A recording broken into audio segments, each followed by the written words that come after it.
ज़रूरत है। कैसे इस संसार में अगर हम एक अच्छे मनुष्य बनेंगे, तो ही ये हमारा जीवन सफल माना जाता है।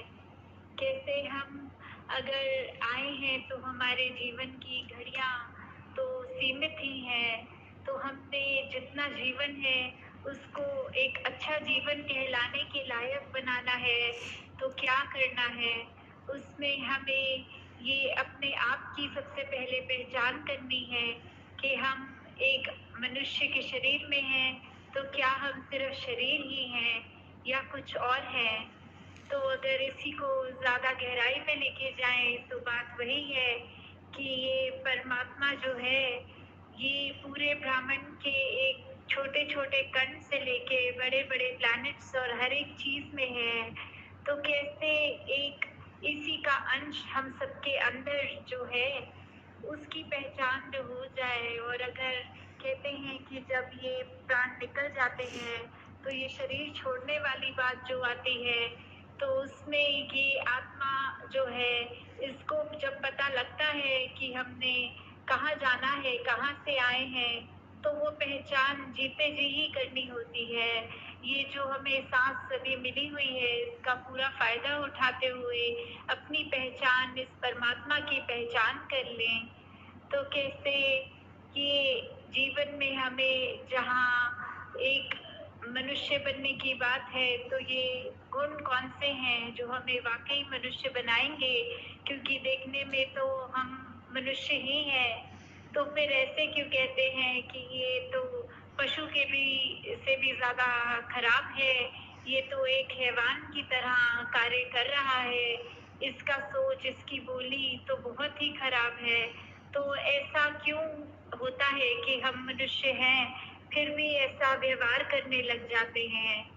तो ऐसा व्यवहार अगर हम करते रहेंगे, तो हर कोई जो भी हमें मिलेगा, वो हमारे से एक पीछा छुड़ाना चाहेगा। वो कहेगा इस इंसान के साथ तो 10 मिनट भी बिताना मुश्किल है।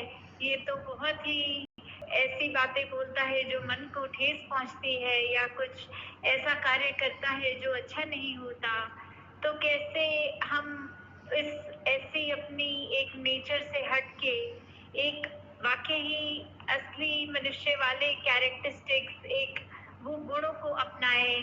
कैसे प्रेम, प्यार, निम्रता, समदृष्टि, एक दिल में करुणा लेते हुए दिल को इतना विशाल बनाना, एक नफ़रत की जगह सिर्फ़ एक हर एक के अंदर से खूबियाँ छाँटनी, कि हर मनुष्य में कोई भी कमी अगर है तो उसको ना देखते हुए सिर्फ उसमें क्या गुण हैं जो हमें भी अपने जीवन में लागू करने हैं, वो गुणों की ओर ध्यान दें।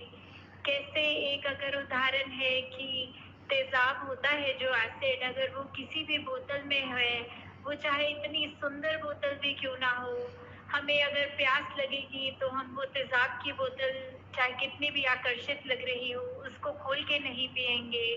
हमें तो पानी चाहे ऐसी बोतल में भी मिल जाए जो दिखने में बहुत ही खराब हो, पर हमें पता है पानी के गुण क्या है, ये पीने से हमारी कैसे प्यास बुझेगी।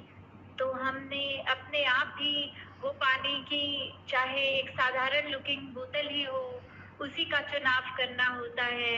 तो ऐसे ही हम चाहे बाहर से अपने तन को भी इतना सजा लें, इतने खूबसूरत लगने लग जाएँ, पर अगर मन ही कड़वा है, हमारे सोच विचार में ही बहुत मैल है, दिल में मैल है, तो कोई हमारा उस तरह से हमारे संपर्क में भी नहीं आना चाहेगा। जबकि अगर मन साफ हो, तो फिर हम दिखने में चाहे सुंदर हो, ना हो, तो एक वो फ़र्क नहीं पड़ेगा, क्योंकि हर कोई फिर हमसे वो एक खुशबू ही एक हमारा ग्रहण कर पाएगा। तो ये अगर हमें विचार अपने अंदर हमेशा रखने होते हैं, तो उसके लिए क्या करना होता है? उसके लिए तो सिर्फ यही बात है कि पहले ये ब्रह्म ज्ञान को इसके साथ निरंकार को जोड़कर अपने हर पल में इस निरंकार को जब हम याद रख के ये जीवन बिताते हैं, तो वाक़ई ही ये दिन, ये जीवन, ये पल, ये घड़ियाँ बहुत ही खूबसूरत हो जाती हैं। हमारे अंदर ऐसी अच्छे गुणों का एक असर दिखने लगता है। वो मार्ग एक सेवा, सुमिरन और सत्संग के द्वारा जो आज भी